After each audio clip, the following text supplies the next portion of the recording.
ഇവിടെ നല്ല മത്സരമാണ്. ഇവിടെ ഒപ്പം 3 പേരുണ്ട്, 3 മത്സരാർത്ഥികളുണ്ട്. എന്തായാലും അംഗീകരിച്ചതിൽ സന്തോഷം. ഒരു പകുതി നീതി കിട്ടി എന്ന് വേണമെങ്കിൽ പറയാം. ഇപ്പോൾ ഇനിയിപ്പോൾ ഒരു ജനാധിപത്യ രീതിയിലുള്ളൊരു മത്സരം നടക്കുമെന്ന് പ്രതീക്ഷിക്കുന്നു. കാര്യം പ്രൊഡ്യൂസേഴ്സ് അസോസിയേഷനിൽ അതുണ്ടായില്ല. ഇവിടെ ജനാധിപത്യ ക്രമത്തിനനുസരിച്ചുള്ളൊരു രീതിയിൽ ഒരു ഇലക്ഷൻ നടക്കുമെന്നാണ് പ്രതീക്ഷ.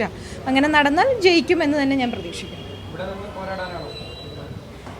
എവിടെ നിന്നാണേലും സിനിമയ്ക്ക് വേണ്ടി, സിനിമ ഇൻഡസ്ട്രിക്ക് വേണ്ടി എവിടെ നിന്നാണേലും പോരാട്ടം അങ്ങനെ തന്നെയാണ്, നടക്കും.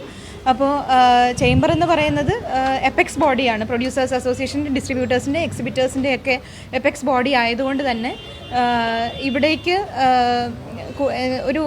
ഞാൻ ആലോചിക്കുന്നത്, ഇപ്പം ഞാൻ സെക്രട്ടറിയായി തിരഞ്ഞെടുക്കപ്പെടുവാണെങ്കിൽ എല്ലാ സ്ത്രീ സംഘടനകളെയും ഈ ചേംബറിൻ്റെ അടിയിലേക്ക് കൊണ്ടുവരിക എന്നുള്ളൊരു ഉദ്ദേശവും കൂടെ ഉണ്ട്.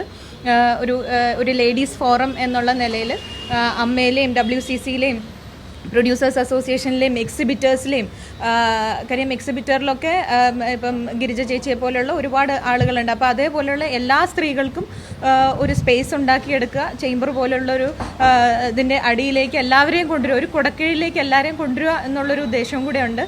അത് നടക്കട്ടെ എന്ന് ഞാനിപ്പം ആത്മാർത്ഥമായിട്ട് ആഗ്രഹിക്കുകയാണ്. ഇലക്ഷനും കൂടെ ജനാധിപത്യ രീതിയിൽ നടന്നാൽ, അവിടെ ഒരു സുതാര്യതയോടുകൂടി ഇലക്ഷൻ നടന്നാൽ, പ്രൊഡ്യൂസേഴ്സ് അസോസിയേഷനിൽ അത് ഉണ്ടായില്ല, ഇവിടെയും കൂടെ അത് നടക്കാതിരിക്കട്ടെ എന്ന് ഞാൻ പ്രാർത്ഥിക്കുന്നു. ഇവിടെ നല്ല രീതിയിൽ ഒരു ഇലക്ഷൻ നടന്നു കഴിഞ്ഞാൽ ഞാൻ വിജയിക്കുമെന്ന് തന്നെയാണ് എൻ്റെ പ്രതീക്ഷ.